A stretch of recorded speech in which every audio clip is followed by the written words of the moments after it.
Hello everyone, Nate's Running Train Studios back with another 3D model showcase. In this video, we're taking a look at Edward the Blue Engine, who, like my Thomas model, also has more than one model, two to be exact though. I think it was at this point I knew I would just be modeling the engines in order of what number they are. So by this logic, Edward would be the second engine I would be making a model of. So, since there was nothing else to say, let's get into the 3D models, starting with my original 3D model of Edward.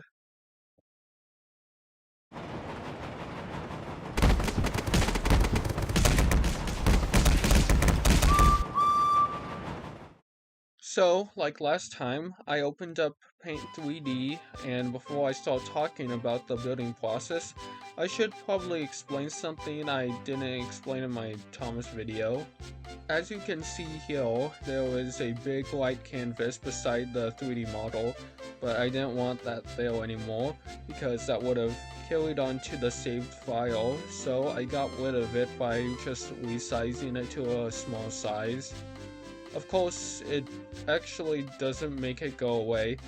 If you have the eyes of I don't know, a movie trailer analyzer, you'll see the canvas is still there, but it's not very noticeable from afar, so I was satisfied with this trick.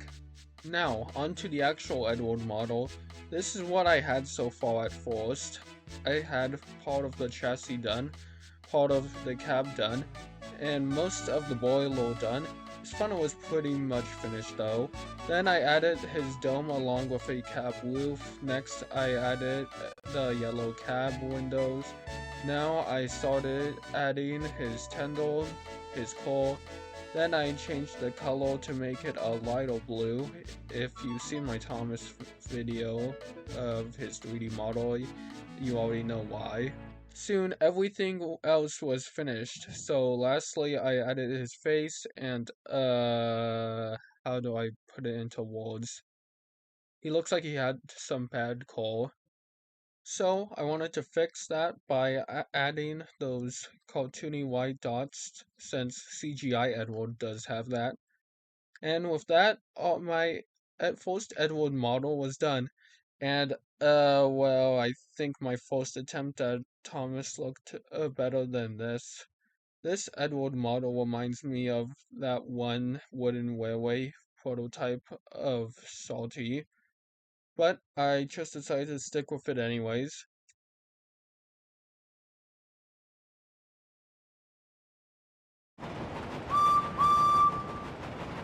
But soon I realized how off my Edward model really looked when compared to my main Thomas model. So that's when I decided to make a new and better Edward model.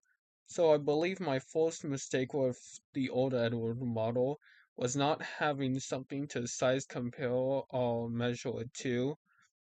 So I used my Thomas model for size reference to know how big or small Edward should really be. I started modeling his chassis, wheels, and the running board. Next I built him a boiler, funnel, and part of his cab. I also copied the running board and painted it white, so I started adding many more details, including his dome, buffers, pistons, windows, cab roof, his tendon with the number 2, and I painted half the boiler blue. Lastly, I added wood lining. Most of it is actually just flat wood 3D shapes to make it look more natural. I also added a whistle, lamp, and handrails. It was also at this point I didn't need Thomas Hill for size comparison anymore.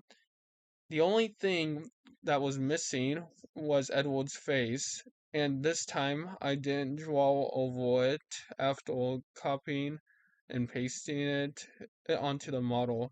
So now he doesn't look strange.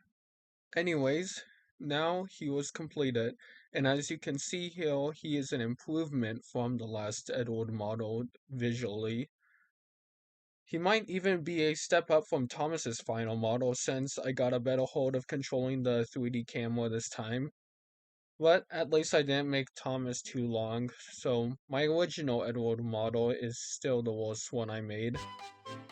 So that pretty much wraps up this video showcase on my 3D Edward models. Thanks so much for watching, and next showcase I will spotlight on Henry, so stay tuned for that please.